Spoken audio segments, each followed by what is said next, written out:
It's a lot to get into. The NFL draft right around the corner. I don't even know when it is. Man, but 30 years ago, I was all geeked up for it. Now I'm just like, who got picked? And I literally scroll on my phone. I am not with the pleasantries, festivities.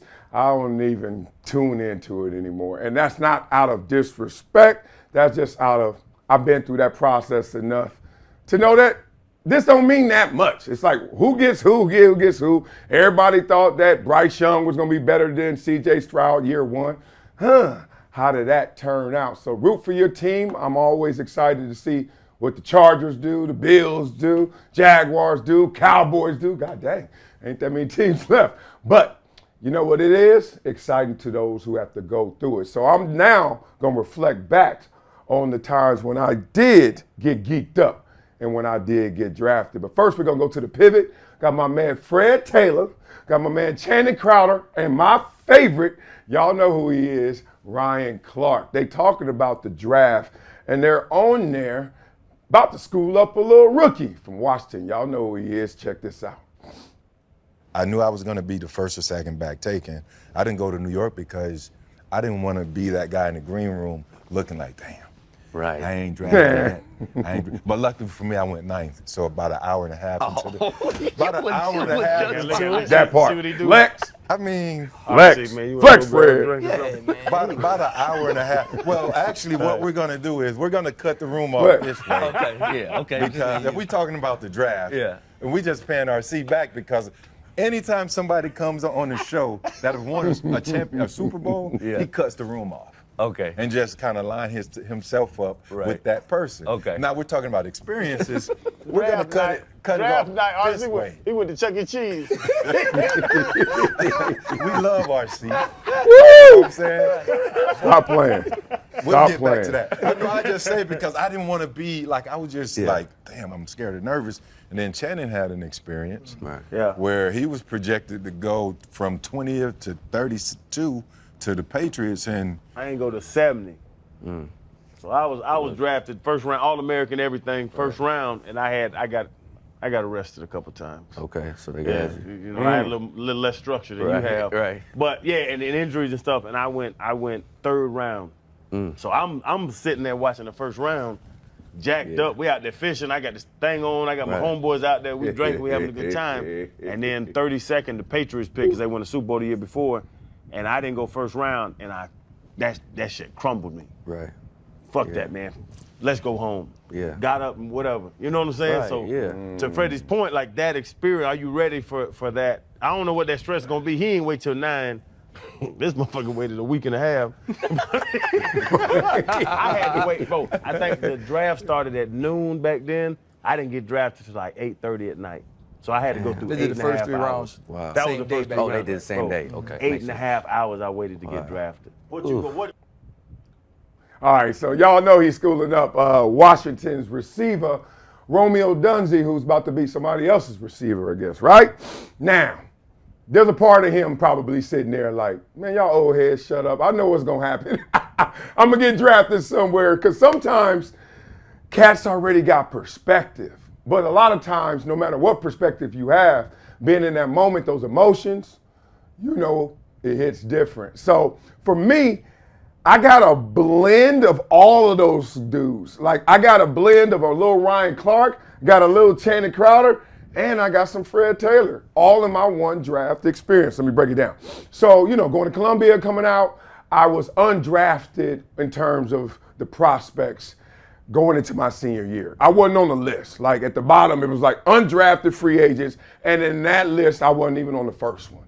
Then, right before the season or something, I think I did a regional combine. Whispers started getting out, hey, it's a big, fast, strong dude at Columbia. So I'm at the bottom of the undrafted free agency list. So wherever y'all say Ryan Clarke is, right? And I'm going through this process, and all I keep thinking is like, dog, I don't give a damn as long as I make it. But then they start talking you up. They start hyping you up. You start balling. And here I go, entering Channing Crowder territory where I'm like, whoa, what? What's going to happen? I'm getting drafted in the 6th round, 5th round, 4th round to hit the combines, do my pro day, second round, and then they start talking first round for your boy, right? I'm like, shit, what? First round? Now I'm Fred Taylor, tangy as I call him. I'm in that tangy country right now because I'm like, damn. And I saw it literally in the New York Times. They wrote a huge article on me and said Marcellus Wiley projected to go as high as 15. I'm like, bear with me, y'all. I went to a school that had lost 44 games in a row like a year or two before I got there. And I ain't even trying to say I turned all that around because my first year, we were 2-8, right, on varsity. And it's crazy because at Columbia, you could play freshman football when I was there. That's how old I am. And we went from 44-game losing streak to winning 8-2, almost won the division. We got second place. But more importantly, a prospect from there was going to go not only first round, but 15, top half of the draft. I was like, what? And then draft day hit. So CNN, all these news cameras, I got invited to go to the draft. Like, I shot it down so fast that I don't even know what the invitation is. I don't know what the communication was. I was like, hell no. I'm like Fred Taylor. I was like, hell no. I do not want to be there because my perspective was I should just be happy I get drafted. But when you sit there in that green room, you know you sitting there like, look, I ain't going to be here long. I better not be here long or else it's going to feel bad. It's going to feel wrong. And them cats, all of a sudden, you get lost in the sauce and forget one, all these teams typically got one pick per round. So I could be somebody's first pick, but I could be number 32.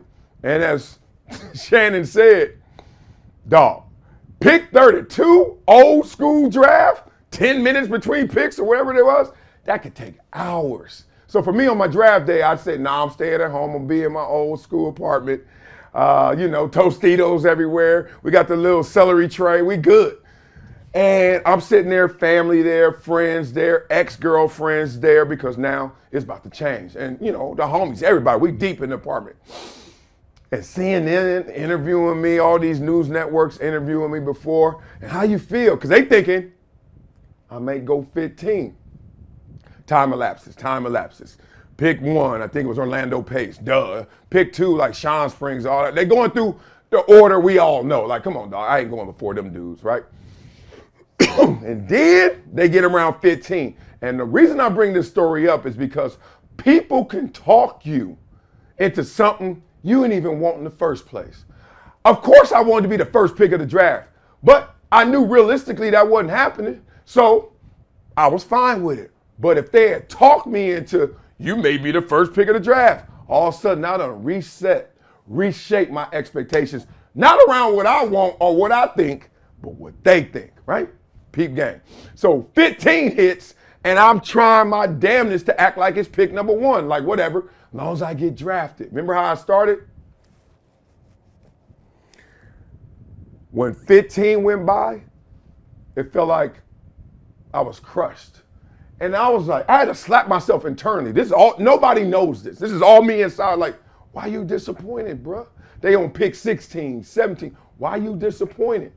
So then the emotions start going up and down instead of staying up because I'm about to get drafted. Just 6 months ago, if you would have told me I'm pick 199, Mr. Irrelevant, Brock Purdy, Tom Brady, whatever, I would have been like, yeah. But now, I'm thinking different. I'm thinking grander. And it's because of not the visions of grandeur, but what I was hearing in grandeur. These suckers done talked me into this. Pick 20, pick 25. Now, literally, you could go back and watch the VHS tape of this. You see Chris Berman and Mel Kiper saying, oh, this pick right here, pick 28, it's a value pick. It should be Marcellus Wiley. He's still on the board. I'm like, and now I'm just getting tortured. I got this outward face where I'm showing everybody I'm good, I'm pumped, I can't wait to get drafted. Inside, I'm going through hell. Because I'm like, where am I going and when am I going? Forgetting why I should be pumped in the first place. I just forgot all that shit. Pick 30, 35, 40. Now I'm all Channing Crowder, except I ain't fishing. But more than that, I'm not mad. I'm disappointed, and I'm disappointed in something that ain't even real. Somebody else's thoughts and opinions and made up beliefs about what I'm going to do and where I'm going.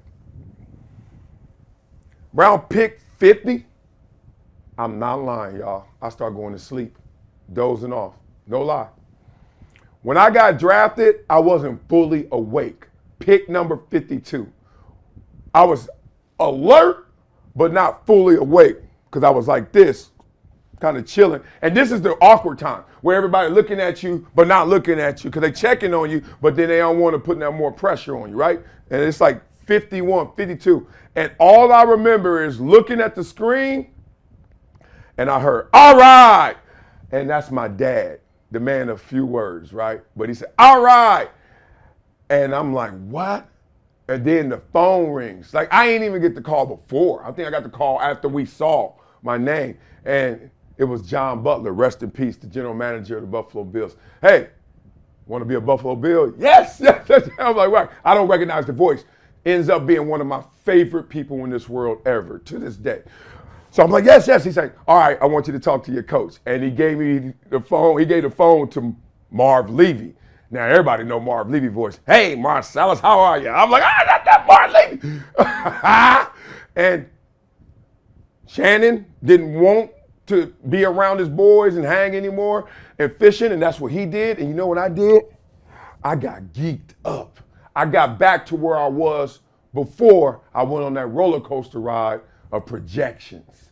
And look, it was fun being that Fred Taylor moment, like thinking, damn, it's happening that fast, it's happening that fast. And it actually happened that fast for Fred Taylor, because that's what kind of baller he was. But then to go through that Channing Crowder ride, right? You got a choice. Happiness is a choice. Perspective, all those things, man. It's on you at the end of the day. Channing chose to shut it down. I chose to turn it up because I didn't forget that I was a few months before Ryan Clarke, thinking I wasn't going to get drafted at all. And he didn't get drafted and still went to the league and balled out, right? So I crack up too because the NFL, it resets all the time. But the draft, a lot of people think that's the end all be all. Like cats be getting crushed. I'm like, no, that's just the gun going off. That's just go. Because there's cats that get drafted higher than you, and then there are guys when you play, like when you done, you're gonna be like, oh, he got drafted higher than me, but I was a better player. If they redo drafts every year, you're gonna have to shift it. I'm like, damn, I'm better than a lot of dudes got drafted higher than me, a lot of DNs. Then it's like this category, who made more money? Like, look at the league first. First thing they judge you on, when'd you get drafted, right? Second thing they judge you on is, how good are you? Another thing they judge you on, players do especially, how much you make. Kirk Cousins is making more money in his career, what, 300 some million, almost 400 million, than a lot of guys. I'm not even going back to yesterday, a lot of guys right now. A lot of guys right now that are better than Kirk Cousins, but Kirk is outpacing them in terms of money. That's another lane. Here's another lane. Who's the leapfrog? Y'all watch leapfrog? Y'all got kids. Y'all know leapfrog is, right? Who's setting themselves up for post-career success? We used to call them leapfrogs. I was one of them, I respectfully, humbly say. But like a Nate Burleson, right? When I was playing back in the days, it was so many cats that was digital leapfrog, already in that coaching line, right? Ready to be a coach going forward. How many guys are already broadcasting while they were still active, right? How many guys had a brand? And you like, dog, he may not be as good as you or made as much money as you, but I'm betting on him going forward when this thing is done. All of that happens, and it all starts on draft day. So shout out to the Pivot who's still killing it out there, and them bringing up that draft day and trying to school Romeo on it. I know Romeo like, look, I don't know about none of y'all. I'm good. I know where I'm going. All right, y'all, let's get into this one right